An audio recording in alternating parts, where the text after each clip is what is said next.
SCOTUS preview, free speech on the docket. A quick reminder, CLE and CJE information will be shared at the end of the event and displayed on screen. Today's program is being recorded and you'll receive the full recording by email about an hour after we finish. Q&A for our virtual attendees is open, and we'll try to get to as many of those questions as possible before time runs out.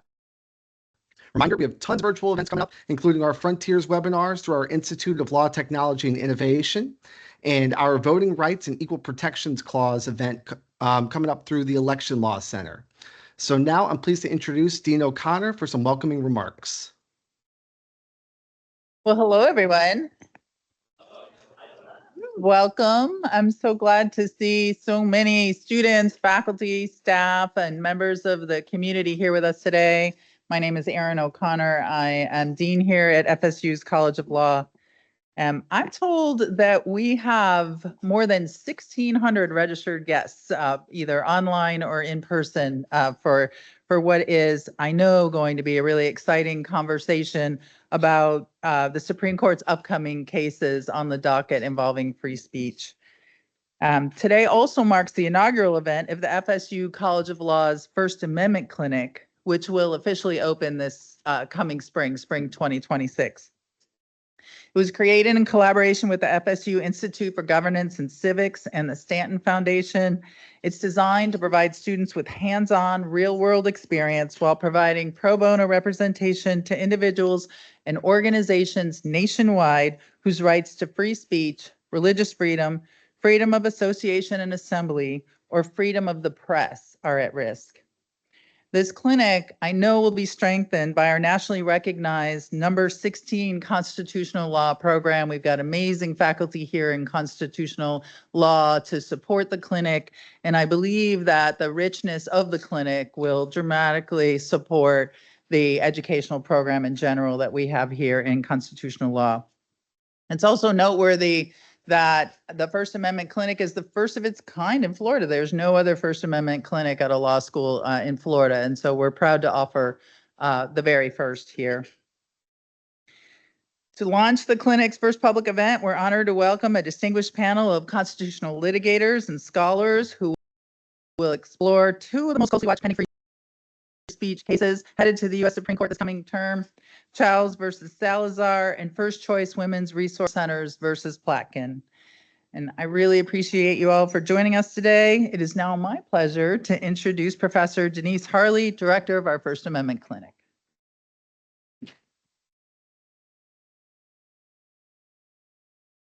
Thank you, Dean O'Connor. I echo that welcome on behalf of the First Amendment Clinic and the Institute for Governance and Civics. Thank you for being here at the First Amendment Clinic's first events, including, as the Dean said, over 1,600 registered folks watching online live now, as well as this room full of people. I do want to recognize a couple of distinguished guests we have here today. We have Judge Rachel Nordby from the First District Court of Appeal. Former Florida Supreme Court Justice Ricky Polston is here, and former Florida Supreme Court Justice Alan Lawson as well. And they are FSU Law alums who we're very proud are here. A couple of housekeeping things. Actually, I was going to say that the CLE code and CJE code will be provided at the end, but I think you have them already. Also, we will reserve 15 minutes for Q&A at the end, so anyone online can submit those questions via Zoom, and here in the room we'll have microphones passed around as well. All right, so let's get on to the program. I am so excited to introduce our speakers today. We have on your left Professor Jane Bambauer, who I've long known by reputation from our rival law school down in Gainesville. Jane is the Brechner Eminent Scholar at the UF Levin College of Law and the UF College of Journalism and Communications. She teaches First Amendment, torts, media law, privacy law, and criminal procedure. Her work analyzes how the regulation of information technologies will affect free speech, privacy, government accountability, social costs, and competitive markets. Jane's research has been featured in many top scholarly publications, including Stanford Law Review, California Law Review, Michigan Law Review, and the Journal of Empirical Legal Studies. She's also been featured in media outlets including Washington Post, the New York Times, Fox News, and Lawfare, where she's a contributing editor. Jane holds a BS in mathematics from Yale College and her law degree from Yale Law School. She also is the co-host with Professor Eugene Volek of a podcast I commend to all of you, Free Speech Unmuted, which does a fantastic job of breaking down sort of the hot disputes in speech and law. I promise I did actually shrink these bios quite a bit. Is my friend who I've had a chance to work with in different capacities on a few cases now. Cameron Norris. Cam is a partner at Consovoy McCarthy in Washington, D.C., where he does a lot of winning on novel questions of federal law in trial and appellate courts across the country. Cam has represented prominent nonprofits in many states, the Republican Party, and the president of 8 of the 12 federal circuits and twice at the U.S. Supreme Court, including in the landmark case Students for Fair Admission versus Harvard. Before joining Consovoy McCarthy, Cam completed 3 federal clerkships, appellate clerkships, clerking for Judge Karen LaCroft Henderson on the D.C. Circuit, Judge William Pryor on the 11th Circuit, and Justice Clarence Thomas on the U.S. Supreme Court. Cam received his undergraduate degree in mathematics, philosophy, and political science, as well as his law degree from Vanderbilt, and he's an elected member of the American Law Institute. Okay. Online, and Michelle Kallen, who is comfortable with me sharing, she had an unexpected medical issue come up, had to undergo a procedure earlier this week, and could not fly, but we are so glad she's able to be here online with us. Michelle is a partner at Steptoe in Washington, D.C., and she co-chairs the firm's practice as a solicitor in Virginia, and she has experience in constitutional law in both state and federal appellate courts, including lots of high-profile and complex litigation. Michelle's past public service also includes serving as special litigation counsel to the U.S. House of Representatives. She speaks regularly on a variety of topics, including constitutional law, state and federal regulations, appellate cases, and equal rights. And she maintains an active pro bono practice and involvement with several nonprofit and mentoring organizations. Michelle earned her bachelor's from Stanford University for Judge Jane Stranch. And finally, we have my friend, my colleague, my former colleague, my former boss, who called me very early this morning, and things it was not in the cards for her to get on her plane to be down here with us. But we're so glad she's able to connect by Zoom to Erin Hawley, and the Vice President for the Center for Life and Regulatory Practice at Alliance Defending Freedom. Before joining ADF, Erin practiced law at Kirkland & Ellis, Bancroft, and King & Spalding, all in Washington, D.C. She's litigated extensively before the U.S. Supreme Court, including arguing at the U.S. Supreme Court in OT 23, as well as numerous federal courts of appeals and high state courts. Erin also worked at the Department of Justice as counsel to the Attorney General. As an academic, Erin has served as a professor at multiple law schools, teaching constitutional law, federal income tax, and agricultural law. She's been published in numerous journals, and her scholarship focuses primarily on federal courts. Erin's a frequent commentator on legal issues, and her work has also been featured in the Washington Post, U.S. News, USA Today, the Legal Times, and many other places. She earned her bachelor's degree in animal science from Texas A&M University and her degree from Yale Law School, working for Judge Harvey Wilkinson of the Fourth Circuit and Justice John Roberts on the U.S. Supreme Court. So I hope you are now even more excited to hear from these amazing people in this great discussion.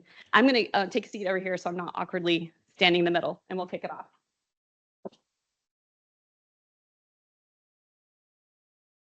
Erin, I'd love to start with you. You and your firm are counsel in both of the cases we're talking about today. Well, let's start with with First Choice Women's Resource Centers versus Plotkin, which I think you might be arguing, which is so exciting. Yeah. So, ladies and gentlemen, you will hear it here first from the advocate herself before the justices get to hear. So set the stage for us. What action did the New Jersey Attorney General take, and what constitutional claims did that trigger from your clients? Sure. So first of all, thank you so much to Florida State, to Dean O'Connor, and my former colleague and friend, as she said, Professor Hawley. You all are so lucky to have her. So to dive into First Choice, I think it's a fascinating issue, both in terms of its background, but then the actual legal principle that is at issue in this case. So by way of background, in the post-Dobbs sort of world, we know that blue state attorney generals have not looked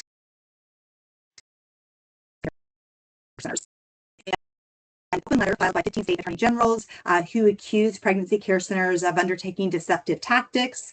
There was also a consumer alert issued by the New Jersey Attorney General against pregnancy care centers in New Jersey because, believe it or not, they don't provide abortion. So the New Jersey Attorney General promised to take action against pregnancy centers in the letter that he signed with other attorney generals. And he made good on that threat by serving our client, First Choice, with a subpoena. So a representative from the Attorney General's office walked into First Choice Women's Resources Center, demanded to see its executive director, Amy Huber, and handed her a subpoena. That subpoena requested over 10 years worth of documentation from things like internal dress code policies, a list of all the volunteers, a list of every media presentation made to donors, donor communications, volunteer communications, and most egregiously, the subpoena demanded the names, addresses, phone numbers, as well as present and past place of employment for most of First Choice's donors.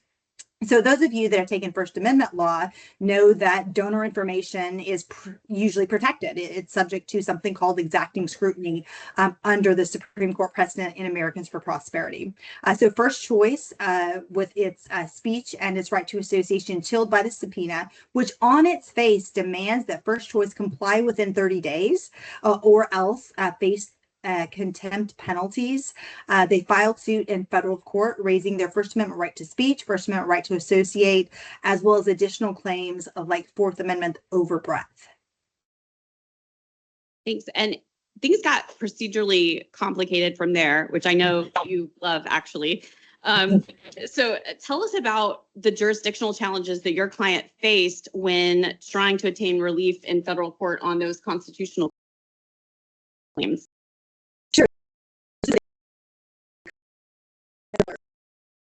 Filed in federal district court in New Jersey alleging constitutional violations at the hands of state officials.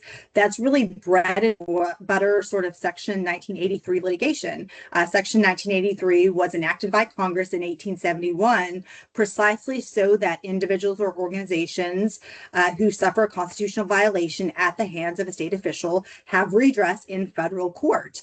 And yet the district court here dismissed sua sponte.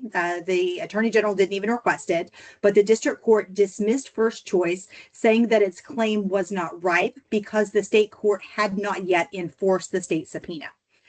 Then in the meantime, these cases sort of often proceed on parallel tracks. So in the meantime, the New Jersey Attorney General had in fact filed suit to enforce the subpoena in state court. That court then held the subpoena valid and enforceable. So then all of the parties go back to the federal courts acknowledging that the case was right, including the New Jersey Attorney General, and the district court again sua sponte dismisses the case for lack of jurisdiction, finding that the case would not be ripe until First Choice had a order from the state court saying you must comply, quote, on pain of contempt. So the district court really moved the goalposts here. We think that decision was affirmed by the Third Circuit in a 2-paragraph per curiam that sort of lists in seriatim a bunch of different reasons why First Choice loses. As you likely know, that sort of case is not a candidate typically for a Supreme Court grant when you have an unsigned opinion, 2 paragraphs, not well reasoned. But what the lower courts did here, we think violates 2 fundamental principles of federal law. And perhaps that's why the court was interested in the case despite the Third Circuit's opinion. First, I've mentioned is Section 1983. That statute provides a federal cause of action without state exhaustion. That's from a case called Nick, which held that in the Takings Clause context, you don't need to go to state court first. The same is true for the First Amendment. There is no second-class status for First Amendment plaintiffs or pregnancy care centers. They're entitled to federal court. And the second reason is because when you suffer an Article 3 injury, that the Article 3 inquiry and the rightness inquiry really merged, the Supreme Court said in a case called SBA List. And that requires a concrete and imminent injury. Here, First Choice has two of them. It has chilled its right to association, a right the court has called both precious as well as sort of necessary of protection. It needs breathing space to survive. And in addition, there's no question that First Choice faces a credible threat of enforcement of the subpoena. In fact, that subpoena has been enforced by the state attorney general in state court. So under either of those doctrines, a concrete injury based on chilling, which I think is similar to the case that Cam raised in this speech first case, or under the pre-enforcement doctrine, First Choice should have standing. So interesting. Thank you for the context. Michelle, I want to bring you in because you were a blue state solicitor general and had the Virginia AG issued investigative subpoenas like this, you probably would have been the one defending them. So give us the other side of the argument here. Why are these subpoenas arguably a permissible exercise of the New Jersey Attorney General's power rather than an unconstitutional chill on citizens' First Amendment rights? Sure. So let me start by saying thank you so much for having me. I'm really glad to be part of this discussion, and I'm sad I wasn't able to make it in person in the room today. I think one of the fun things of about being a lawyer is the ability to look at issues from a myriad of perspectives. And looking at this case from New Jersey's perspective, I think it's important, and I suspect that New Jersey will highlight at the onset that its position about this case is about the scope of a subpoena, not a final enforcement action. And that distinction is constitutionally significant and also procedurally important. So those who've worked in and around government investigations know that the art of drafting and responding to a subpoena is built on dialogue.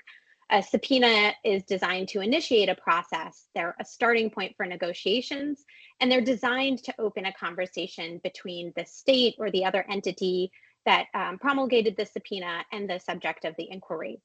And this sort of back and forth is not only expected, it's essential as part of the subpoena process. It's how the scope gets narrowed, it's how the relevance of requests get clarified, and it's how misunderstandings get resolved. That's all designed to take place in the back and forth between the Attorney General issuing the subpoena and the subpoena recipient. And what that process does is it gives the elected official, the Attorney General, who's directly responsible to the people, an opportunity to resolve legal concerns all before a federal court gets involved. So I think New Jersey's perspective here is that federal litigation is premature because the parties are still in the early stages of negotiating the scope of the subpoena. First Choice has not been compelled to produce any documents. First Choice is not subject to an enforcement judicial decision. So this case remains at the earlier stages of the subpoena negotiation process. And so the issue of the proper time to involve the federal judiciary is itself a constitutional issue and one that lies at the heart of separation of powers. Article 3 of the Constitution limits federal courts to resolving actual developed disputes, not theoretical ones. And so the heart of this case is whether the federal court's jurisdiction has been triggered under Article 3. Article 3's ripeness requirement, it's not just a procedural formality, it's a structural part of the Constitution. And the founders designed Article 3 to ensure that federal courts only resolve real cases. I suspect that New Jersey will argue that preserving the ripeness inquiry is a crucial part of judicial modesty, reinforcing the idea that courts should not substitute their judgment for that of elected officials until a genuine, fully developed conflict demands it. I also suspect that New Jersey's Solicitor General will likely point out that the issues under investigation fall squarely within a state's public health and safety power. So the issue underlying the subpoena here, that the state is looking into possible misrepresentations about staff qualification and medical information. And these issues go to the heart of traditional police powers. As we saw from the Supreme Court's decision last term in the Scrimeti litigation, states have a long recognized role in regulating public health and safety and ensuring the accuracy of medical claims. So I suspect that New Jersey might argue that this isn't just about punishing viewpoints, it's about whether unlicensed individuals may be providing medical services and whether customers are being misled. And when there are donors that are more than passive supporters, when they have helped shape or fund the practices under scrutiny, their identities can be material to the investigation. And it's not just a politically sensitive issue. So if I were New Jersey in this case and we're arguing on their behalf, I'd likely argue that before we ask unelected federal judges to step in, we should let the process play out, that this isn't just practical, it's constitutional, and federal courts shouldn't be asked to referee disputes that haven't matured. So this is all me putting on the New Jersey SG hat, but I suspect that'll be the framing of their arguments. Yeah, that's a very helpful added context and perspective. Thanks, Michelle. That was great.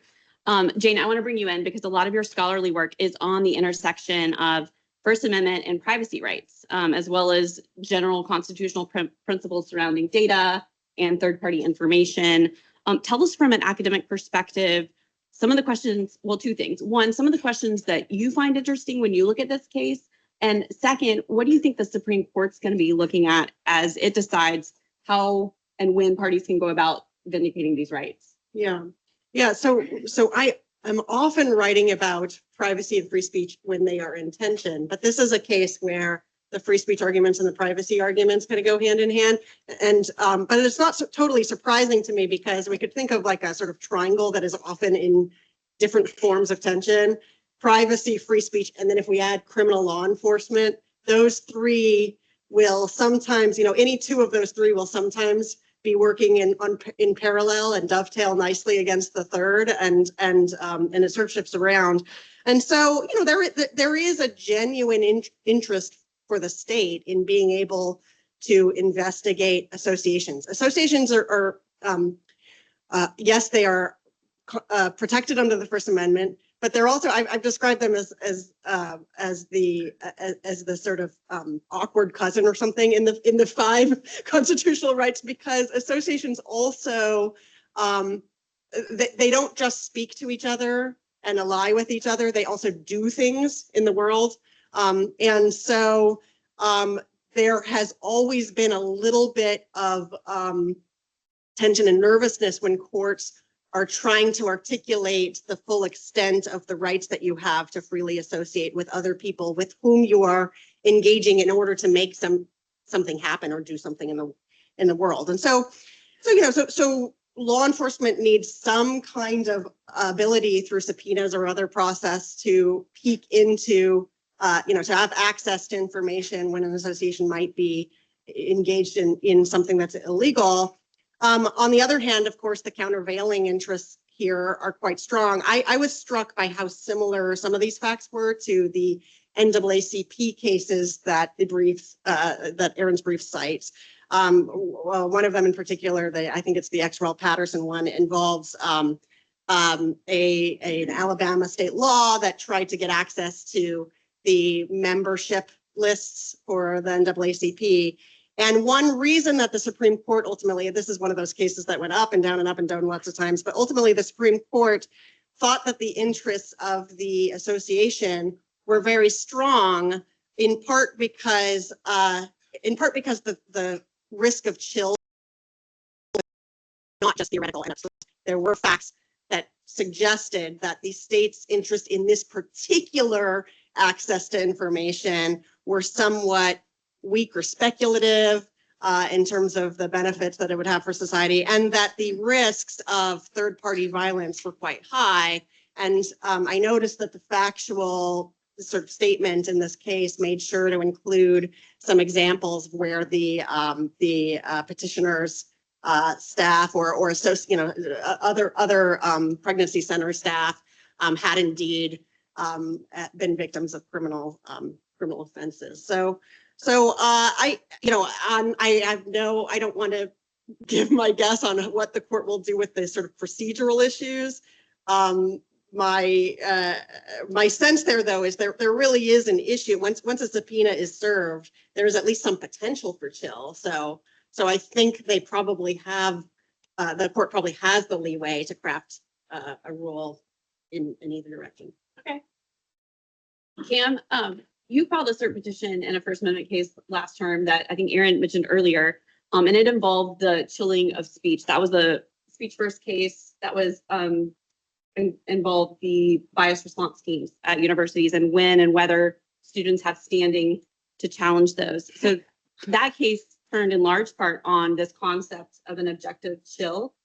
Cert was not granted, but I'm curious, what will you be looking for as the court decides first choice, and what do you think some of the broader implications might be for the doctrine of chilled speech? Yeah, good question. So yeah, cert was not granted in my case, despite a clear circuit split. I'm not bitter. If you want to work on 3 to 4 Supreme Court cases a year, you should go work for Erin. ADF is phenomenal at getting cases granted. It's difficult nowadays. The Supreme Court takes about 50 something cases. The number keeps going down, so it is difficult to get grants. And when cases are granted, it's significant. So this is a significant First Amendment case, and I think the opinion will be really interesting to lots of different issues. Has anybody ever heard of a bias response team? Gone to a college with one? Okay, a few. So this is a policy that came up 5-6 years ago. It really started to bubble up at universities, where there was an apparatus created at several schools, including state schools. So if you go to a public school like this one, that school is the government. So the First Amendment applies to what it does, how it interacts with its students. And this policy was set up there was a team created of university staff, and they would solicit through a website reports of biased speech. So they asked students to report on each other if they heard anything biased. That is grossly unconstitutional. If they were to ban biased speech on campus, that would get struck down. That is not constitutional. So they didn't ban it. They set up a team that would solicit complaints. The team would review the complaint. If the team determined that there was biased speech that occurred, they would send the student who committed the biased speech an email asking them to come in and meet and talk about it. And then on the website, the language said, if we determine that there is a violation of our student code of conduct, we can refer you to discipline. Or if there was a crime, we can refer you to the police, or we can refer you just to another office generally. And our argument in the speech first cases is that when you take all of that together, it doesn't outright ban biased speech, but it burdens it or it chills it, because a student who's thinking about saying something that might get reported knows that if they say it, they'll have to go in potentially for a meeting with the university. No student really wants to do that. They're afraid of the consequences. And so it chills the speech. And so the First Amendment is special in that regard. Erin mentioned something called pre-enforcement standing. So in our country, we have the rule of law, and we don't want people to have to break the law in order to challenge the law, typically. So if a law bans you from opening a business, you don't have to open your business and then have the police come shut it down. You can sue with the intent to open the business and do it all pre-enforcement without anyone getting in trouble. The First Amendment's a little different in that there's this doctrine, we talk about chill in the First Amendment context most often, and it's not really pre-enforcement when your speech is chilled. So if the government does something and that convinces you not to speak, your rights are currently violated. You're not speaking right now. Not speaking is the violation of the First Amendment. So it's a more present injury than it is in lots of other constitutional contexts. And the courts have said that with speech, it doesn't take much to convince someone not to speak. Some people really value their own opinions and like the sound of their own voice, but often if there's any really adverse consequence, you probably just keep your mouth shut in that context. So it's really easy to chill speech. And that chill is a present injury. And I hope the court gets into these concepts, because I think, and also the last part of this, same with the bias response teams, is you can chill speech without the government banning it. The government can do things to burden it and to make it scary for you to speak up or for your donors to donate to you, things like that, without going all the way and making it a crime or a civil penalty.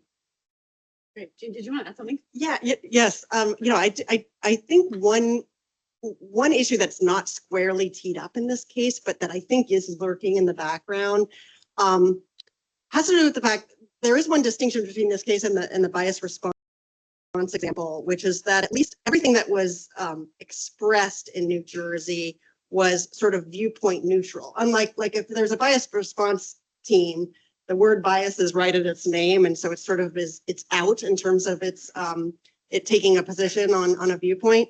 And the facts, as alleged at least by the petitioner, suggest that what's going on here in New Jersey is a selective investigation, not quite selective prosecution yet, but a selective investigation problem. And this is something that the courts don't have a great answer to this. They don't have a great way of probing into the true intent of a particular investigation. And every time something like that has been teed up, in fact, at least the Supreme Court has not wanted to touch it, like the Wren case or other cases similar to it. So I just wanted to throw that out there as maybe an issue that we will see lurking in the background of lots of cases to come, not just this one. Yeah, thanks for that. And speaking of viewpoint, I want to come back to you, Michelle, because there was a pretty strong showing of amicus briefs in this case in support of petitioners. So if you scroll the docket, you see everyone from FIRE to the ACLU to the U.S. Chamber of Commerce and states like Florida and others, NetChoice, DOJ, Reporters Committee, and they're all weighing in support of petitioners' position. So we haven't seen the respondents' amicus support yet to know, but given the diversity and the amount of support for petitioners here, if you were the New Jersey Attorney General, again, do you think would you be worried about the direction this is going, or do you think that regardless of First Amendment substantive concerns, there are procedural off-ramps that would, more than likely hand New Jersey a win? Yeah, so I mean, look, seeing bipartisanship in amicus briefs is very important, and it's particularly meaningful in this day and age. So that in and of itself is a great thing. I think that from New Jersey's perspective, they might point out that most of the amicus briefs address the substantive First Amendment issue, and New Jersey's view may be that this puts the constitutional cart before the horse. Before a federal court can address federal constitutional issues, the dispute must be ripe. And New Jersey's position is that there simply isn't Article III jurisdiction. New Jersey, in response to the issue of kind of chilling speech, I suspect that New Jersey's position is that the standard for chilling speech should not be so low that it forecloses the back and forth subpoena process that gives the elected Attorney General the opportunity to narrow the subpoena. And so before seeking help from a federal court as a procedural matter, federal courts should wait for the state process to fully play out. And I suspect that New Jersey's view is likely that this is what judicial modesty demands, and this is what federalism demands. Great. Well, let's move on to our second case now. Erin, I'm going to come back to you because, again, you and your firm are counsel for this one too. And this one actually is going to be argued on Tuesday, so October 7th. For those of you who are interested, tune in. You can listen live. So tell us the background of the Childs v. Salazar case and how your client found herself at the U.S. Supreme Court trying to defend her speech rights. Sure. Thank you so much. And so I think we have to start with this idea of viewpoint-based speech regulation, which we've been talking about. The Supreme Court has been crystal clear that when the government regulates speech, it's pretty tough to regulate speech in general. But the government can't do so in a viewpoint-based way. The government cannot say, you can speak good things about a particular topic, but not bad things, or vice versa. And so the question when it comes to a government restriction, when we're talking about speech, is often, is it content neutral? Is it viewpoint neutral? And if it's not, as in this case, then you are subject to something called heightened scrutiny, or strict scrutiny, which requires both a compelling government interest as well as narrow tailoring. So sort of the backdrop to this case, of course, is that we're seeing across the country an unprecedented number of teenagers, of young people who are struggling with gender dysphoria. So in Colorado, the Colorado government has put a thumb on the scale as to how counselors can speak about that topic. Colorado says that counselors can affirm or encourage minors on the path of gender transition, but they cannot counsel a minor who is struggling with gender dysphoria, but wants to remain comfortable in his or her own body, wants to get comfortable with his or her own body. And this is really important because if you look at the science that the court discussed in Scrimeti, it shows, and the expert reports from Colorado admit, that if the child who's struggling is not socially transitioned, is not medically transitioned, then the vast majority of them do go through puberty and become comfortable with the body they were born in. But Colorado says no. For a minor, counselors like Kaylee Childs can only counsel in one direction, only toward a gender transition, not away or to sort of become comfortable with the sex that child was born in. As we know, it's up to speakers and listeners, not the government, to instruct people what to say, and that this regulation by Colorado really violates that fundamental principle. There's a couple of other things about Kaylee's practice I think that are important to realize. One is it's voluntary counseling. So Kaylee, and my understanding is most counselors seek to help their patient accomplish their own goals. So the only reason Kaylee would be counseling someone who has gender dysphoria and wants to get comfortable with their own sex, with their own body, would be because that client wants that information, that client and the minor's parents. So it's voluntary counseling based on the minor's goals. So what Colorado is really doing here is depriving those parents and those children who want that counseling perspective from the public square. It's just not available in Colorado. And speaking about sort of the chilling that can happen because of government regulations, because the statute is so broad, Kaylee is not performing this sort of service. It puts your license at risk if you counsel in a way that's contrary to the Colorado law. So Kaylee's not doing this. Our understanding is that other counselors are not performing this service either. They are chilling their own speech. The last thing I'll mention, because I'm sure it will come up, is this is of course a professional context. Kaylee is a licensed counselor, but in a Supreme Court decision called NIFLA versus Becerra, the Supreme Court said in no uncertain terms that the fact that an individual is a professional does not diminish free speech protectives. So just because someone is a member of a profession, like a lawyer, those sorts of things, that doesn't mean you don't have First Amendment rights. So I think that's sort of a background of it here. Great. Okay, Michelle, let's hear the other side. So if you'll put your blue state SG hat back on. So we know the Colorado Solicitor General will be arguing this case next week. So give us the perspective of the Colorado state officials who believe their law is completely permissible and can be enforced without offending the First Amendment. Sure. So I think from the perspective of Colorado state officials, this case is not about silencing speech, but they likely argue that it's about regulating professional conduct in a manner that's entirely consistent with the Constitutional's original design and federalism principles. So if we start with first principles, the First Amendment, I assume their perspective will be the First Amendment was not designed as a blanket license for professionals to say whatever they please in the course of regular conduct. That the Constitution, of course, protects speech, but it does not disable states from exercising their traditional police powers to regulate the practice of medicine and to protect public health. That's inherent in the federalist structure of our Constitution. And we know from Skrmetti that regulating the practice of medicine is squarely within a state's traditional police powers. So Colorado's perspective may be that the law doesn't target speech because of viewpoint.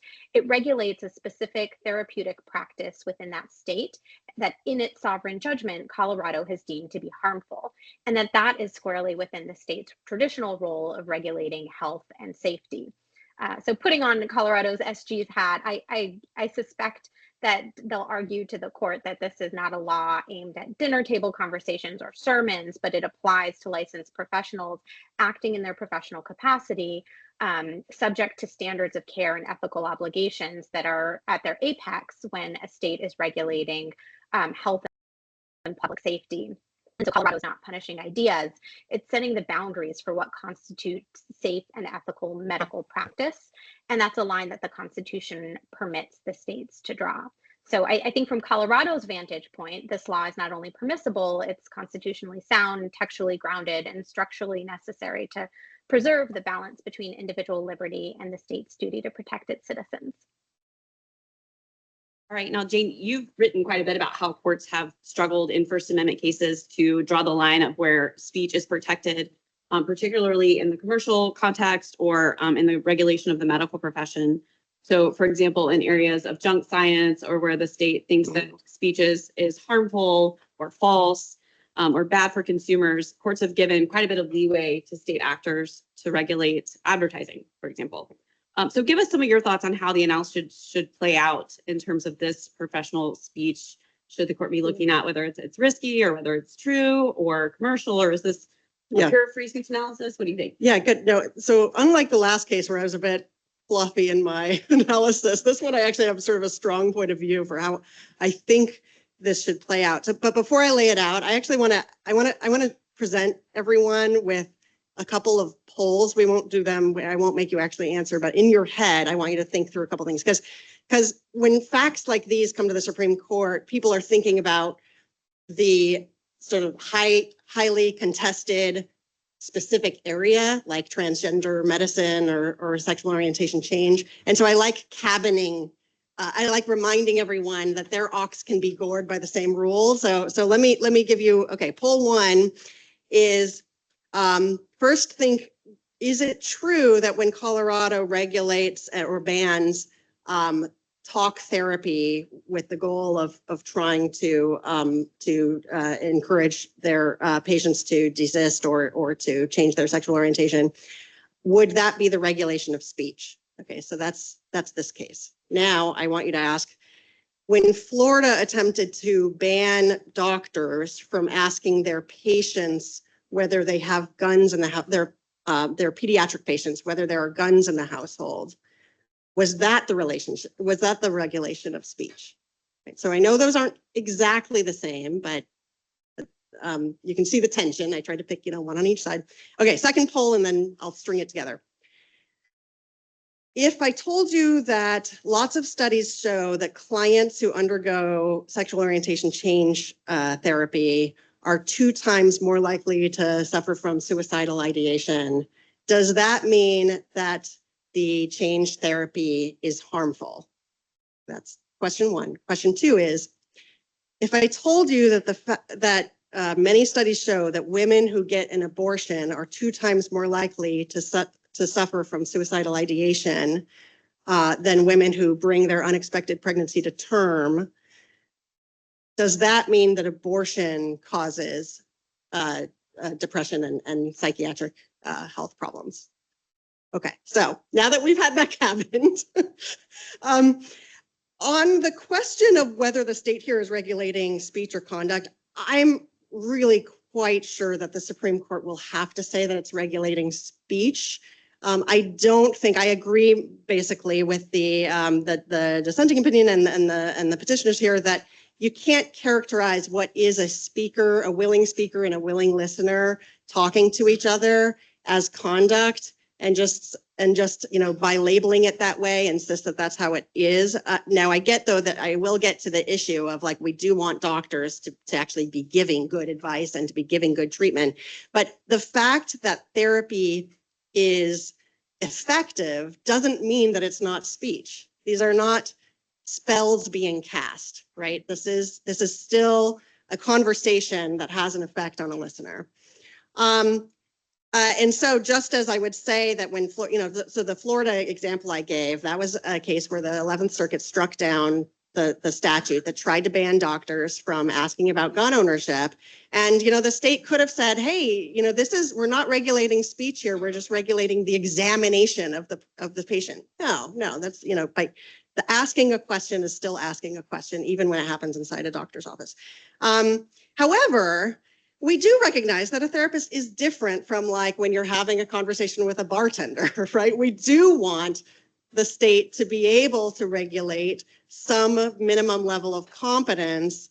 So how can it do that? Well, I mean, at one extreme, we could say, look, okay, speech is speech. You can't regulate speech. You could make your own like certificate, like rather than a licensing model, we could go to some kind of certification model. So if you agree to the state's terms, you have your certification, and then you get your clients that way.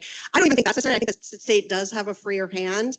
I think there has been a long history of regulating special relationships, fiduciary relationships, and this is a classic fiduciary relationship, but the way we have historically allowed the state to regulate special relationships is by asking whether the advice or counsel that's being given meets some minimum level of competence in the field. And we have not allowed, or at least I'm going to argue that the First Amendment, so even under NIFLA, if we accept that this is speech that's being regulated, the state can do some things. They can say that you can't be incompetent as judged by the fact that there is a complete consensus in the field and there's no minority opposition to that position, right? No reasonable minority.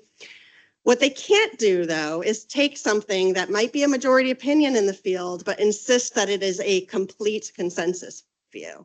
And so that, so in other words, I think that the state can't take a handful of studies in an area that we know actually does not have great research attached, and quickly kind of demand fealty to one position in a contested area. So that's my argument. What do you think? Yeah, I'm laughing because I actually was counsel in Docs versus Docs, and lead counsel who did a fantastic argument in the en banc 11th Circuit is sitting over here. But some cases are harder to win than others, so we will move on from that little example.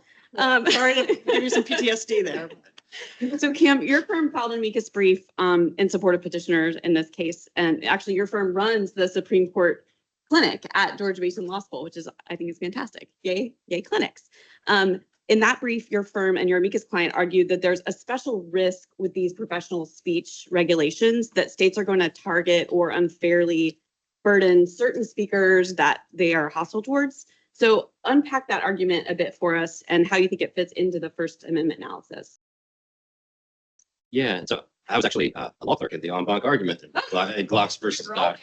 Florida really brought us all together. That case really pulled this into a kumbaya moment. Okay, go ahead. So yeah, the question was about unpopular speech and speakers.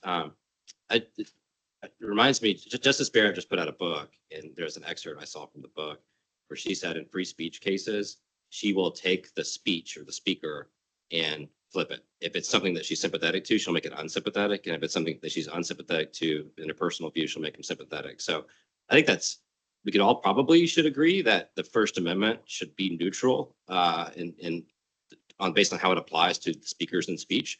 And so if you believe in neutrality, I think that's actually a pretty good exercise for a judge. So if you have strong, feelings about either one of the cases that we're talking about today, make it the opposite. Make it in your head that there's a counselor who wants to counsel people through gender dysphoria by helping them embrace the opposite gender.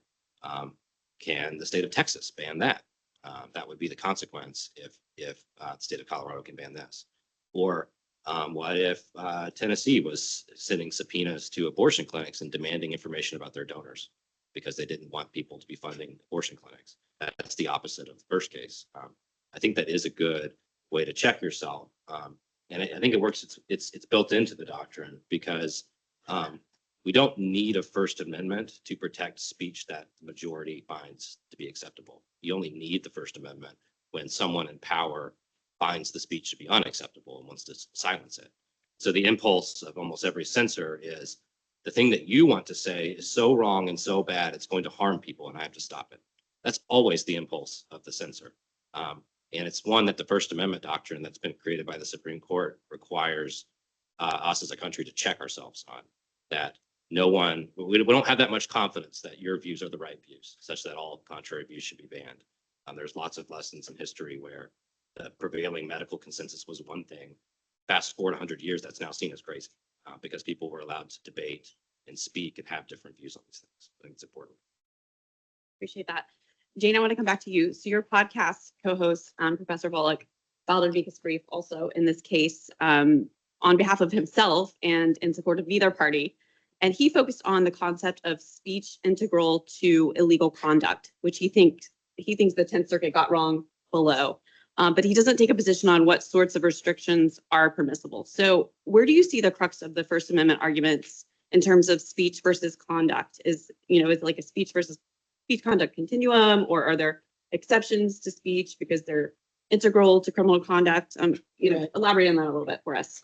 Yeah, so I think agree with Eugene Volok's brief here that, so first of all, the reason this matters is that on the list of unprotected speech that the courts sometimes give, fraud, defamation, sort of, incitement to violence, that sort of thing.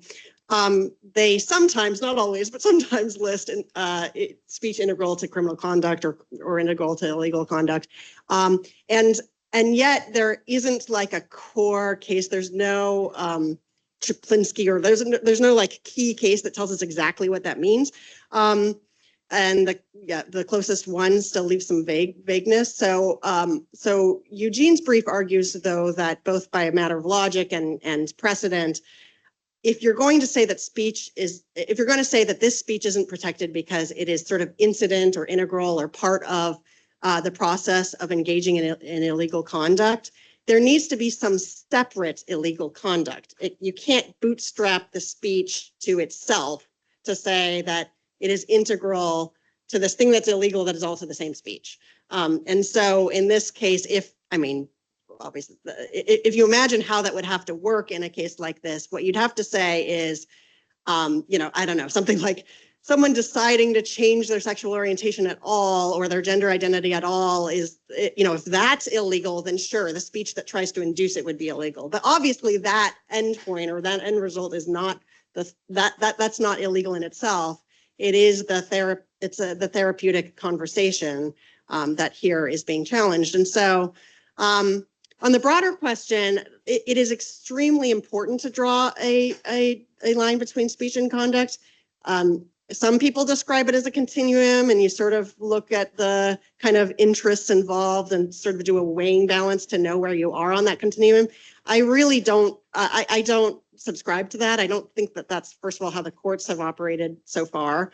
And also, I think it's important to keep that line clean, because we actually do want the state to know where its powers are and to exercise them over conduct and transactions and all the stuff that we don't count as speech. And so if we allow it to be this kind of wishy-washy continuum, it can have unintended effects going in both directions. Okay, I want to ask you a little bit of a broader question. You're an avid SCOTUS watcher. You've litigated a lot of these hot button cases, including high profile cases, trying to overturn precedent or move the line on a key issue. What are your thoughts on how the cultural and political environment surrounding the issues of gender ideology might play into how the court decides the case? Would you anticipate we're gonna see something more narrow that's really trying to dial down the temperature, or you think we might see more spiciness in some separate opinions? What do you think? Yeah, it is a sensitive issue in our country right now, and based on no information, just a guess, I think the Supreme Court has had other opportunities to take this exact issue, and it's passed on them several times before it took this case. So I don't know why. No, it's kind of a black box why they don't take cases. They took it now. They also just decided the Scarametti case in favor of Tennessee, and they have a transgender sports case up there this term. So it seems to be they have some increased appetite for whatever reason to tackle cases involving those facts. But I agree with the professor. I hope it doesn't factor into the decision because the case turns on the line between unprotected conduct and protected speech. That's a super important line for lots of different areas. And so I hope what the court does, I do think the petitioner should win that case, but I hope the court is careful about, not writing the opinion too broadly to cover conduct that should be regulable, and is targeted towards the particular type of speech at issue in that case. Great. Okay, I think we can move into audience questions. So there's a mic being passed around if anyone wants to raise their hand and get us started. Thank you. I have a question for Cameron. You talked about chill speech factor.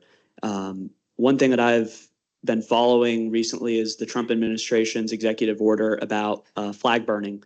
And I was wondering if you could talk about what arguments could be made for a chill speech factor with flag burning, and where you think, I guess generally speaking, I know we didn't discuss it, but what you think is going to happen in terms of that precedent potentially coming up to be overturned. Yeah, good question. I think by design, presidents want you to think their executive orders do more than they do, and then people tend to believe that they do more than they do. An executive order, though, is not a law. It can't ban private conduct. It can only instruct the federal government how its own apparatus and agencies should function and treat things. So it doesn't really, President Trump by himself cannot make flag burning illegal. So I'm not sure it'll get teed up in litigation. Maybe there's a case I don't know about that's already on file. But that is an example of an issue where you could have, for example, this is a classic example that's given. If you have a law against setting fires in the public park, and someone burns a flag, that law unconstitutional, or is it unconstitutional only as applied to that context? There's issues like that can arise. I'm a private sector lawyer for clients, so my views are my clients when I'm in court. But my personal views, I'm an originalist, and if I was looking at that issue, I'd want to know, the words in the Constitution are the freedom of speech. We know that the freedom of speech does not include all speech. The freedom excludes defamation and libel, things like that. I'd want to look to the history and see if it was understood at the time of the founding, or maybe if it's a state, the 14th Amendment. What was the understanding of the freedom of speech exclude potentially burning the one national flag? And if there was a history of that, that's what I'd be looking for. So I have one that came in online. This one's for you, Erin. So this is a question about how the Colorado law is written and applied. So under the Colorado law, if a Christian counselor and a Christian patient were to discuss Bible verses on sexual ethics or gender, would the counselor, by quoting or discussing the Bible, run the risk of violating the Colorado law? So quite possibly. I think Kaylee would say that just doing that might put her at risk under the statute. Sort of a related question is whether there's a free exercise challenge to this statute, and that was brought below. But here the statute says that sort of any conversation that if a minor is struggling with gender dysphoria would persuade them to instead remain comfortable with their sex, that is defined as conversion therapy. So I think, it would depend on context and what precisely was said, but I think that could, I think Caleb would probably be a little nervous about saying even Bible verses on sexuality, because those could directly influence sort of a desire to remain comfortable with the minor patient's own sex. In person's fine. Yeah. Yeah. Oh, sorry. I'm supposed to decide who gets called on. Okay, you can take. Thank you. I'm just curious because we've seen a lot of the pro-Palestinian protesting on campus. I know it was probably a few months back, not as much now, but I'm curious because I was reading a district court opinion out of Massachusetts that came out recently, talking about deporting people with visas or green cards based on pro-Palestinian protests and the line between being pro-Palestinian and supporting Hamas. I think it's objectively bad to support a terrorist organization, but where's the line for protected speech and possibly like speech integral to criminal conduct or material support for a terrorist organization and things like that? Tackle that one. Sure. Okay. Or unless you want to. I'm just the moderator. Okay. Yeah. So that line between material support versus speech is one that the Supreme Court did have to take up and left us with some instruction, but it's not sort of by no means perfect. But generally speaking, if there are two issues that are kind of intersecting in your question. So let's first imagine if you're just a U.S. citizen, full, normal, free speech rights. You'll see why I say that in a minute. Can you say something positive about Hamas? Yes. So if you're not coordinating your messaging with Hamas and you're not giving money to Hamas, you're not giving them material support. You are just agreeing. You're sitting in agreement. Now, the reason the visa holders, the question was different enough so that objective, sort of observers weren't totally sure how this case will come out, and still aren't. I think that's going to be appealed. Is that we also know, for the First Amendment doesn't protect people outside of the United States unless they're U.S. citizens, and so and I think there's also general agreement that the government has full authorities to decide who enters, and so there's this somewhat open question. If the government gives you permission to enter through a visa, do we treat that as a privilege that can be revoked without it constituting a constitutional burden on some right, on something you'd be able to ordinarily do? Or do we treat it as just a kind of ordinary, the same level of government decision making that happens when they decide who can come in the first place?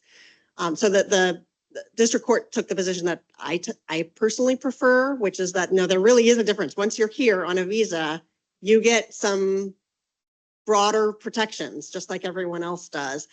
But there is a little bit of a tension. So it is, I admit, a little bit strange that the government could say nobody who's sympathetic to, nobody who is against whatever America's interest in supporting Israel or something when they enter, but then, at the border, but once they're entered, then that's a totally different set of rules. Yeah.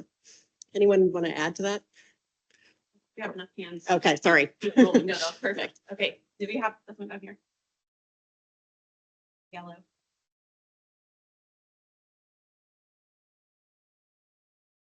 Hi there. I'm unfamiliar with any cases that touch on this, but I did wonder what's the line between maybe like fraudulent speech and speech that may be based on like an opinion? Because I feel like at least one of these cases kind of deals with, well, where's the line of like, this is what you're not allowed to say because it's fraudulent versus you shouldn't say this because we think scientifically it's wrong. But as you said, science changes. We learn new things every day. So where is that line and how do we find it? Erin, do you maybe want to talk about sort of the defense of the speech as non-deceptive, non-fraudulent, and sort of how that plays into the analysis? Thank you. Sure. So on the facts of the first choice case, I would encourage you just to look at our brief. The Attorney General has suggested that he needs the names of the donors, which again is protected under the First Amendment under exacting scrutiny, because he thinks they might have been persuaded to donate to First Choice thinking it was an abortion clinic. Our brief actually excerpts a picture. I don't do this very often, but it has a picture of that webpage the Attorney General says is potentially misleading. It has pictures of babies and families and doesn't look anything at all like a donation page for Planned Parenthood. So we think on the facts of this case, the Attorney General did not come up with any complaint against First Choice when he issued his subpoena. So we think there's nothing misleading in First Choice's donation request. But to sort of take a step back, the general principle is that even speech that is false is protected. The sort of one exception to that is if you are in the commercial context, then sometimes you can be held liable for speech that's false and misleading. But again, the Supreme Court has been very protective, as the professor can speak to, I'm sure even in more detail, about that line between opinion and speech that is categorically false. We got a gentleman over here in the hat.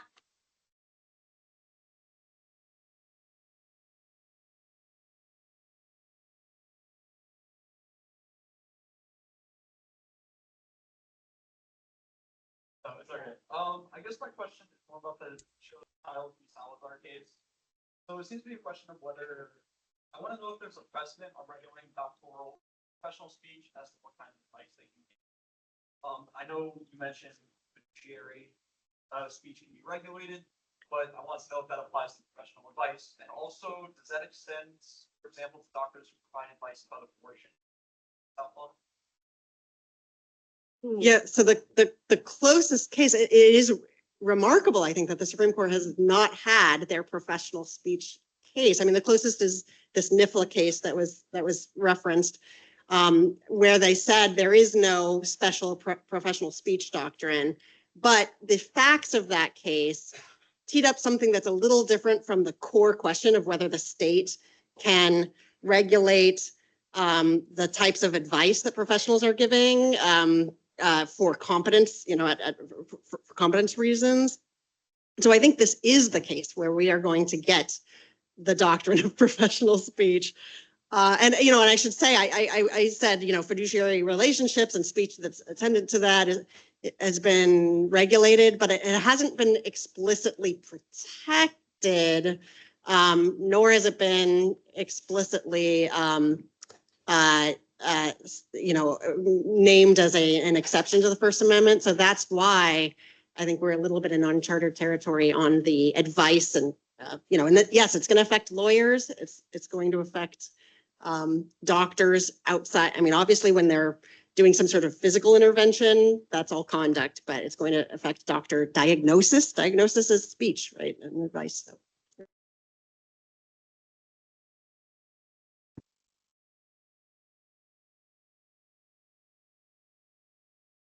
Hi, my question is for Jane. This kind of falls outside of the purview of the U.S. justice system, but it regards something that you said just a minute ago about the First Amendment protecting citizens. But if a citizen is outside of the United States, I was having this conversation with a friend just yesterday, actually. What if hypothetically a United States citizen went to some place like the United Kingdom where there's some pretty bad speech laws right now and made a violation of one of those laws and they were being prosecuted by the government over there? How are situations like that handled? Yeah, I mean, so the First Amendment won't protect them in UK courts. The most you could hope is that through various routes to reciprocity, the United States government convinces the UK government to release and allow the US to bring home that person. So, I mean, that's perfect. Others? Yeah, there's a hand on you. Your choice, Catherine. Great.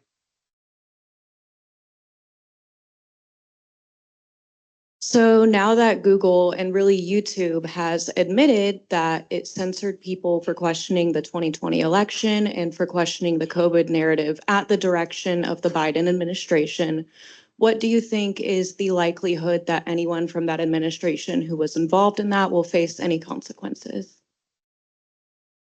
Pam, do you have thoughts on government coercion? Yeah, I mean, the Supreme Court had a case during the Biden administration about this, a case called Murphy versus Missouri.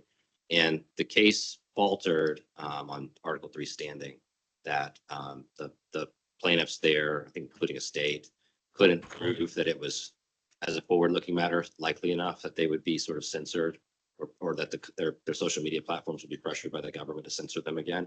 So the courts had a case on it. But if you're talking about backwards looking types of lawsuits for potentially for damages against federal officials, those don't really exist. Those are very difficult to bring. I will say that's another one where the Jimmy Kimmel FCC statement, when that was in the news, I wanted to make sure I went around and made sure all my friends understood that, under the Biden administration, the press secretary was saying, we really don't like what's going on social media. We're looking at our antitrust tools. And, so there's some parallels there too, if you want to, again, keep yourself honest and figure out how you feel about these things. I like that you said when that was in the news, which was like last week. Like a year ago. Any others here in person? I'm not seeing any in the chat. I think there's one back. Oh, yeah, go for it. Orange, great. Hello, hope everyone's doing well, excuse me. So I am a bit more into state legislature. I know that everyone's coming from different walks of life, but there has been a bill proposed by the House regulating political explanation in K through 12 schools, like public K through 12 schools. So I wanted to ask like a general question for everyone on the panel. Do laws that limit political speech in schools protect students from bias, or do they violate free speech rights? I'll see if Michelle's willing to take this one just to bring her back in because I know she worked defending state laws. Do you have any thoughts, Michelle, on if you heard that, whether laws sort of maybe limiting political speech in the classroom, in the K through 12 classroom would have First Amendment problems? I think it really depends because the K through 12 classroom is subject to slightly different limits, right, than even the university setting and certainly outside the educational context. So I think there is often less First Amendment protection, at least in terms of like the teacher's right to teach what they want to teach. So the calculus is a little bit different than the traditional First Amendment context. Great, thank you. Okay, I think this may need to be our last question. Everyone in the back. All right, thank you very much. This is directed to the panel as a whole.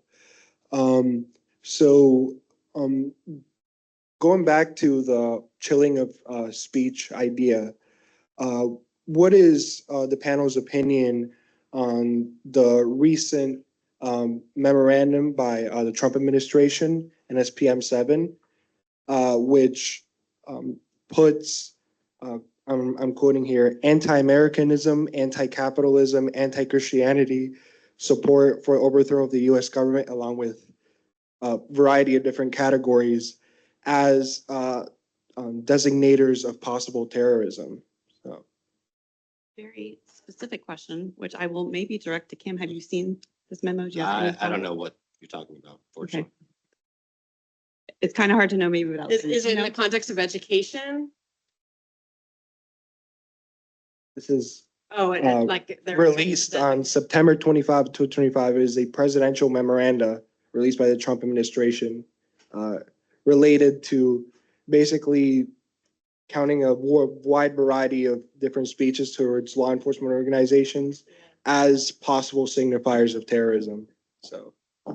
Yeah, I think terrorism, that's a good speech conduct example. Advocacy against the United States is fully protected. That's been true since the First Amendment really became the First Amendment in the World War I era cases. So I think that's, we'll put that in the bluster, Trump style bluster category. And yeah. Thank you. Okay, well, I'll make a quick plug for any of you who are interested in the work of the First Amendment Clinic or partnering with us. I would love to have a conversation with you.